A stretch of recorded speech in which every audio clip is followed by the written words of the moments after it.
Hey friends, welcome back to the Guitar Max channel, and in this video I am continuing my journey through the land of affordable guitars. As you can see here, I have a box to open, and you might recognize this as a box from Firefly Guitars. So a few months ago I checked out a new model. It was then a new model from Firefly, and it was their Flying V model. I got it in the awesome Blueberry Burst, and it was of course a really cool guitar and very affordable.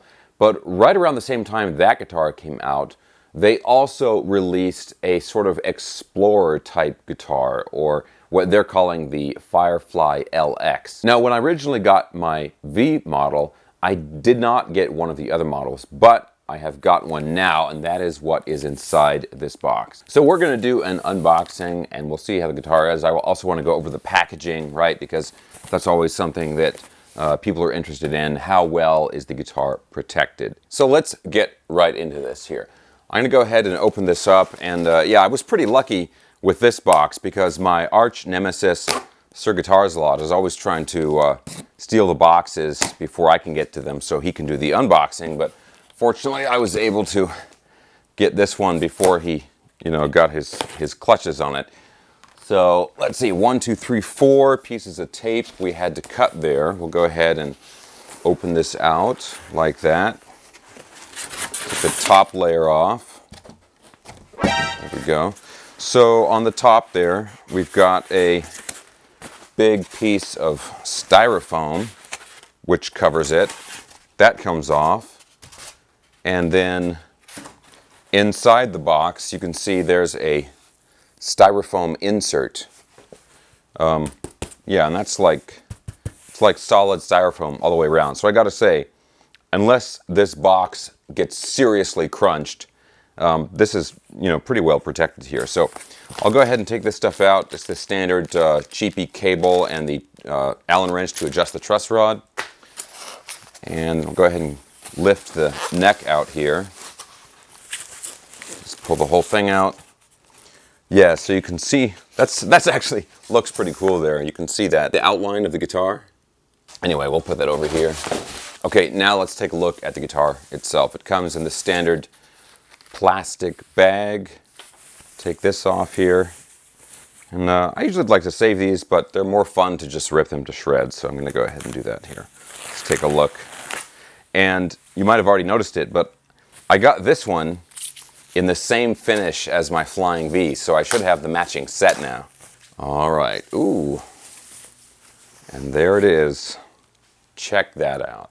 Okay guys, first impressions here. I'll give you some nice close-ups of this, but this thing looks really awesome to me. Now the big thing I want to point out here is, like a lot of the other new Firefly models, it's got these really beautifully rounded ball-end rounded frets, or rounded ball-end frets, I should say. Now these are not like super big, super tall frets, but they're just really beautifully finished. Now, of course, spec-wise, there's 22 frets on this guitar. It's on a rosewood fretboard. It's a set neck. You can check out that neck joint back there. It's a mahogany body and mahogany neck. And then you've got sort of a different control setup on this guitar. You've got 2 volumes and a single tone knob. Now, for a second, when I first got this, I thought, uh-oh, they're missing the toggle switch hat here, cap. But it is actually in the little bag with the cable and the Allen wrench. So I'm just going to take that out here, and we're going to go ahead and put this on here. Perfect. Now it's complete. So some assembly required, not too bad. So guys, let's take a look at, like I said, the matching set here. Yeah, look at that. I gotta say, I think the flame is a little bit better on the LX model. I mean, not that the V looks bad, but I guess the V is a little bit more of a quilt, and the X model is a little bit more of a flame top. These both have very similar specs in terms of the wood, both mahogany bodies, mahogany necks. It's got the same frets, it's got the same fretboard material, pickups, pretty much the same hardware. The control layout is just slightly different. But yeah, these are great looking guitars. And again, guys, affordable, right? 250 bucks for these. I think this one might even be down around 240. The Explorer type shape is like $249, $250. Now we'll go ahead and plug this in a second here, but one big advantage, right, of this body shape as opposed to the V is this is much easier to play sitting down. I mean, it balances so nicely right on your leg there. Or, you know, you can have it on the other leg if you want to hold it in a more classical position.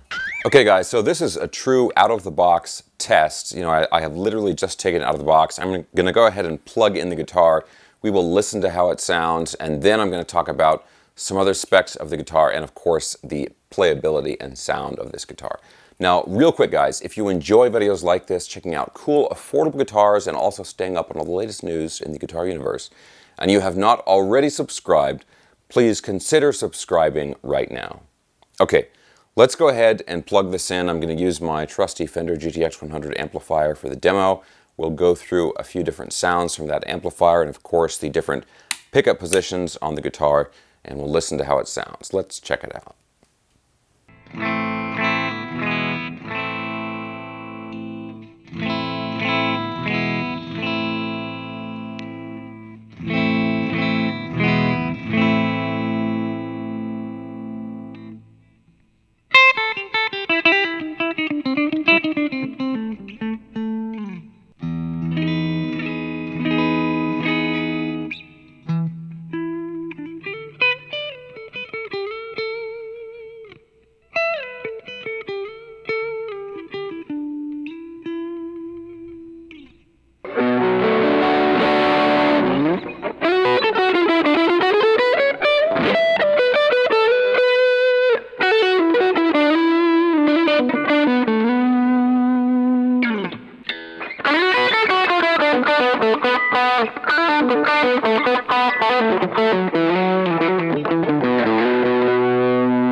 Okay guys, there it is. Now I gotta say, this thing sounds as good as it looks.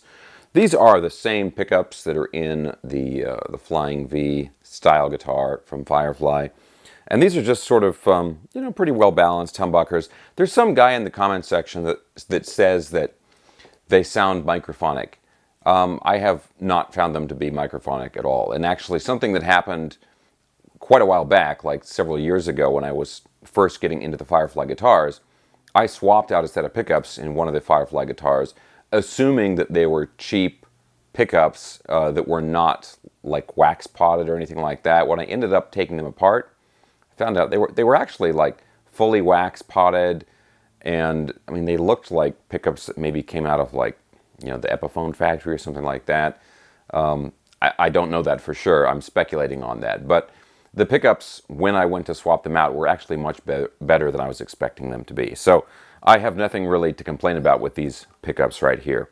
Now, as far as the sound of the guitar, it's maybe a bit brighter and a bit more articulate than you might be expecting from an Explorer type guitar. I think people typically expect these guitars to be a bit darker sounding, especially with it being pretty much an all mahogany guitar.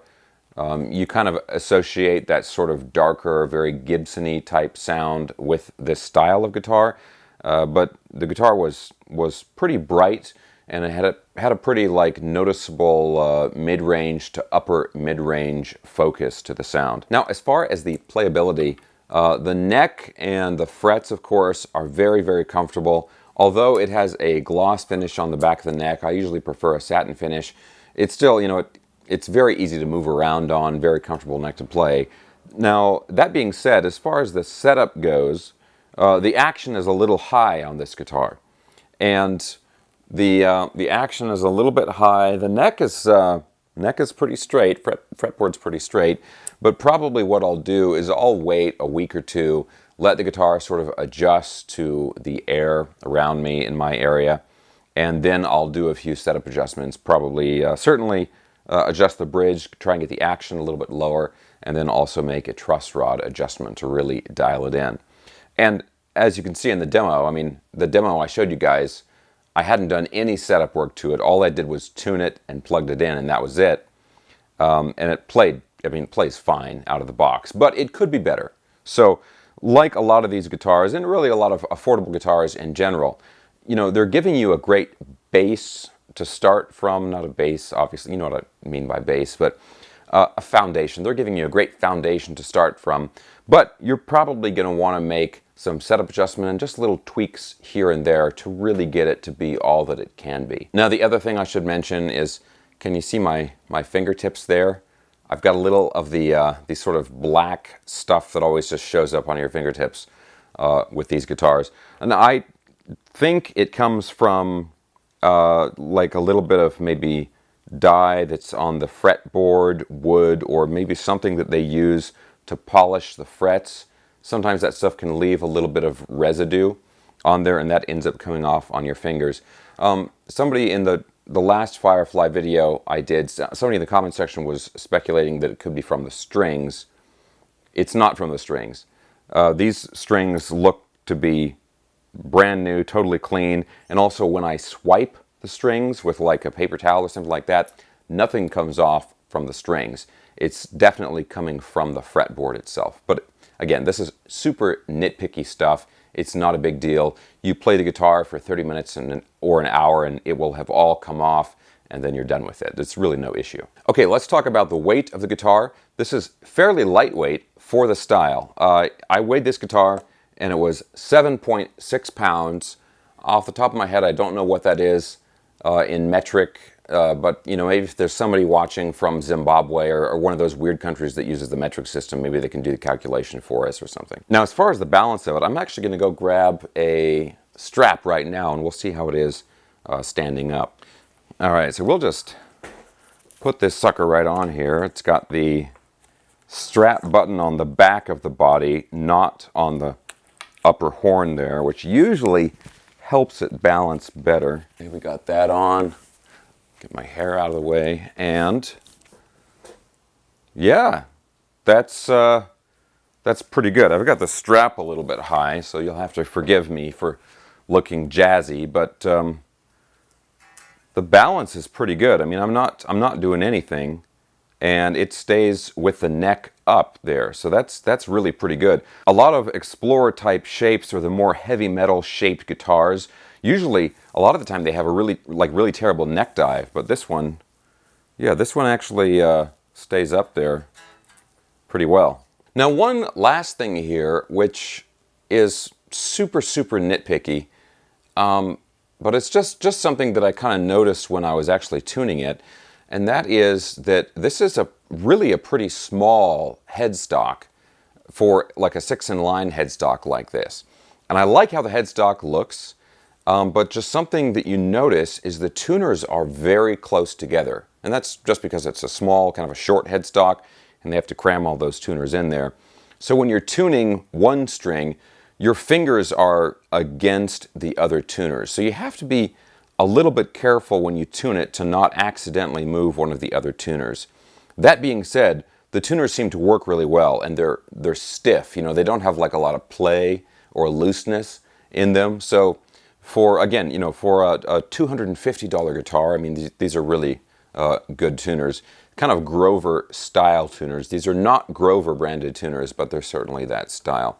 But yeah, it's just something to kind of keep in mind. But guys, I'm trying to be as nitpicky as possible because I know people love to nitpick these affordable guitars. And I think at the end of the day, you know, mahogany, all mahogany construction. It's a set neck, looks beautiful, plays great, got the nice rounded fret ends. Yeah, it's going to need a little bit of setup work, and you know, you might just have to get used to how the tuners are or something like that. But for $250 plus whatever shipping fee they're charging these days, I mean, this is really hard to beat. Okay, now the only other thing I want to mention here is that this guitar comes with, it includes an optional pick guard. And let's see, how do you, oh yeah, it goes like that. So what you can do, I mean, who would want to cover up the beautiful flame top? But if you do, you can put this optional pick guard and it kind of goes, oh geez. Okay, now that I said that, I actually think that looks really good. So I might end up doing that. But what you can do is you have to loosen up this switch here, and then that switch goes through the hole here, so it just flops down right there. And then you've got, let's see, 1, 2, 3, 4, 5, 6 screws that you put in. And obviously the reason that they send you the pick guard separately and it's optional is once you attach this, you do have to put screw holes into the body of the guitar. So, you know, if it came with it on, you don't really have the option of taking it off because then you're going to have those holes from the screws that you're going to see. But yeah, I gotta say that actually does look pretty cool on there. I might do something, maybe I'll put it on with just the switch holding it on and maybe some kind of like, I don't know, tape, like sticky back tape or something like that, just to really test how it's going to look before I commit to putting the screws in there. We'll see. Okay guys, but that is it. That is the Firefly FFLX. That's what they're calling this one, in the Blueberry Burst finish. As usual, you know, they have a lot of different finishes available. I'll put a link down in the video description below where you can check out this finish and the other ones that they currently have in stock. So I would love to hear from all of you Fireflyers out there. I know there's a lot of people that already own these guitars. As always, guys, I'd love to hear what your ownership experience has been like, and you know, maybe setup adjustments you guys have done, or how you feel about the headstock and the tuners. It's always helpful for me to hear that information from other owners, and of course for people who are considering buying these guitars. It's really helpful for them as well. So go ahead and leave your comments in the comment section down below. Okay guys, that is it for this video. I really hope you enjoyed it. I'm going to have links for everything I was talking about in the video, the guitars, the amplifier I was using, down in the video description below, and I will also have links for my new instructional video and all of my social media stuff as well. Guys, I hope you enjoyed this video. If you did, give me a thumbs up, subscribe if you haven't already, and I'll talk to you soon.